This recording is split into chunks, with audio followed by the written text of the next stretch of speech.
पिता और पुत्र पवित्र आत्मा के नाम पर आमीन। ख्रिस्त में मेरे प्यारे भाई बहनों, माता पिताओं एवं नन्हे मुन्ने बच्चों, आज हमारे कलीसिया के लिए तो हम भारतीय लोगों के लिए बहुत ही विशेष दिन है। क्या आप जानते हैं आज 3 जुलाई है और 3 जुलाई का विशेषता हम भारतीय लोगों के लिए, विशेषकर ईसाई समुदाय के लिए क्या विशेषता हो सकती है। आज हम सभी लोग एक यीशु के अनुयायी संत थॉमस का त्यौहार आज हम मना रहे हैं। हम भारतीय लोगों के लिए यह एक संरक्षक है जो हमारे इस देश में आकर प्रचार प्रसार किया और आज हमारे पूरे भारत देश में हमारे ख्रिस्ती लोग फैल गए हैं और विश्वासी बन गए हैं। आइए हम सभी लोग उनके जीवन को और आज के पहले पाठ को और सुसमाचार को हम मनोचिंतन करें इस त्यौहार के शुभ उपलक्ष्य पे। आज के पहले पाठ में हम लोग सुनते हैं कि पेतरुस कैसरिया प्रदेश जाते हैं और वहां जाकर एक व्यक्ति से मिलता है जिसका नाम है कॉर्नेलियुस। और कॉर्नेलियुस उन्हें देखकर उनके चरणों पर गिर पड़ता है और पेतरुस कहते हैं कि अरे आप क्या कर रहे हैं, मैं भी एक साधारण मनुष्य हूं। और उसे वे उठाते हैं। जैसे हमारे भारतीय संस्कृति के अनुसार भी जो छोटे लोग होते हैं वे चरण स्पर्श करके आशीर्वाद प्राप्त करते हैं। तो उसी प्रकार आज के पहले पाठ में भी जो कॉर्नेलियुस होता है वह मसीहा समझकर या तो ज़्यादा बड़ा व्यक्ति समझकर उनके चरणों तले वह समर्पित हो जाता है और उन्हें वे समझाने लगते हैं पेतरुस कि देखिए, क्या आप जानते हैं कि गैर यहूदियों के घर जाना मना है। और कहते हैं कि देखिए, हमारे जीवन में जब से यीशु मसीह आ गए हैं तब हमारे जीवन में सब कुछ बदल जाते हैं। हम सभी मनुष्य एक समान हो जाते हैं। कोई भी गैर यहूदी और गैर समाज से बाहर नहीं होते, लेकिन हम सभी एक हो जाते हैं। उसी चीज को समझाने के लिए वह उनसे बातें करते हैं और कहते हैं कि आपने मुझे बुलाया, लेकिन क्यों आप बुलाए, मैं जानना चाहता हूं।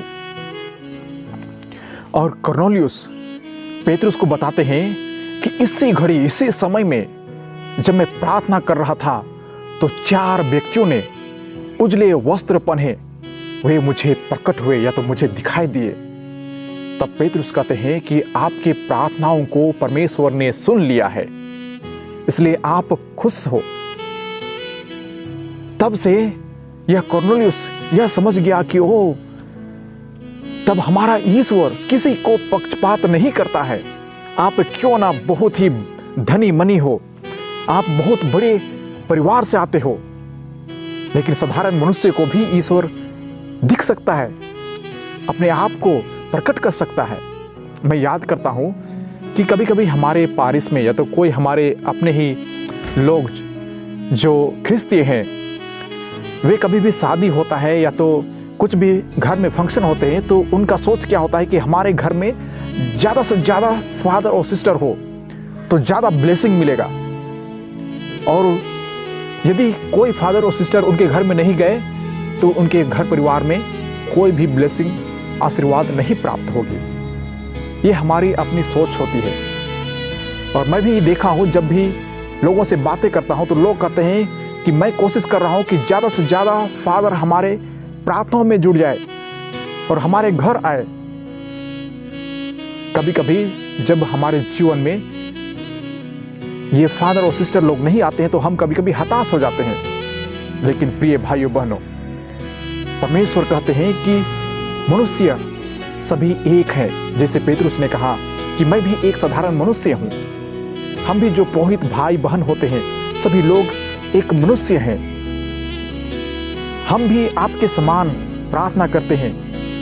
इसलिए हम सभी यह ना सोचें कि यदि हमारे जीवन में कोई ईश्वर का वाणी या तो ईश्वर का दृश्य ना मिले तो हम सभी पापी हैं और हम नरक में चले जाएंगे। वैसा नहीं, लेकिन परमेश्वर हम सभी लोगों को मनुष्य के समान, अपने पुत्र के समान सभी को बराबर प्यार करता है। और आइए हम सभी आज के सुसमाचार पर भी गौर करें। हम देखते हैं कि आज के सुसमाचार में जब यीशु मसीह सभी शिष्यों को दर्शन देते हैं, उस समय संत थॉमस वह वहां पर उपस्थित नहीं होते हैं। तो जब लोगों ने थॉमस से मिला तो कहा कि अरे भाई, हम लोगों ने प्रभु यीशु मसीह को पुनर्जीवित देखा है। और थॉमस को यह विश्वास नहीं होता है और वह कहता है कि जब तक मैं उनके हाथों पर वह कील का निशान ना देखूं और उन पर अपना अंगुली ना डालूं, तब तक मैं विश्वास नहीं करूंगा।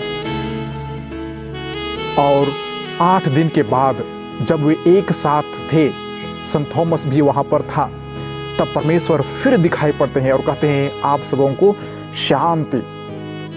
और तब परमेश्वर कहते हैं कि थॉमस, आप हमारे हाथों पर अपना अंगुली रखिए और हमारे बगल में अपना हाथ डालकर देखो।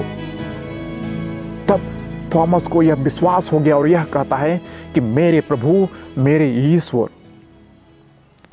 तो परमेश्वर कहते हैं कि क्या आप इसलिए विश्वास करते हैं क्योंकि आपने मुझे देखा? लेकिन धन्य है वह व्यक्ति जो बिना देखे विश्वास करता है। आज हमारे जीवन में कई सारी ऐसी सवालें पैदा होती हैं क्योंकि हम परमेश्वर को सीधे रूप से नहीं देख पाते हैं, हम अनुभव नहीं कर पाते हैं, इसलिए कभी कभी हम उन पर सवालें करते हैं। लेकिन क्या आप बता सकते हैं कि आप इस संसार में या तो हमारे सामने जो हवा है, वायु है, क्या हम उसे देख सकते हैं? आपने देखा होगा जो धुआं ऊपर उठती है या तो जो वाष्प ऊपर उठती है, वो सब दिखते हैं, लेकिन शुद्ध वायु जो हम सांस लेते हैं, क्या वो दिखते हैं? नहीं दिखते हैं, लेकिन हम विश्वास करते हैं ये चीज है, हम अनुभव कर सकते हैं। ये सब हम अपने जीवन में अनुभव करके जानते हैं कि यह है।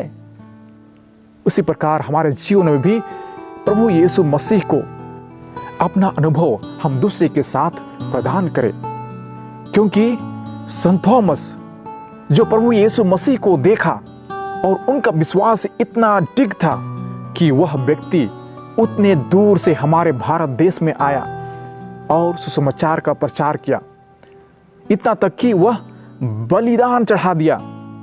आप जानते होंगे कि उनका मृत्यु कोई साधारण ऐसे ही नहीं हुआ, लोगों ने उनका हत्या कर दिया, मतलब वह शहीद हो गए।